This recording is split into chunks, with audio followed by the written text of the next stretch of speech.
Netflix has just dropped exciting news for Stranger Things fans. In honor of Stranger Things Day 2024, they announced the show's 5th and final season will premiere in 2025, not 2026, as speculated. The upcoming season will have 8 episodes, each with titles just released. Netflix, though, kept one title partially hidden, hinting that something big is missing. The season will continue Will's story, taking fans back to Hawkins in 1987, with a time jump from season 4.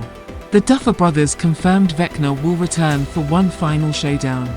Since its debut in 2016, Stranger Things has become a cultural phenomenon, breaking streaming records and reviving 80s hits like Running Up That Hill. So, get ready, the final adventure begins in 2025.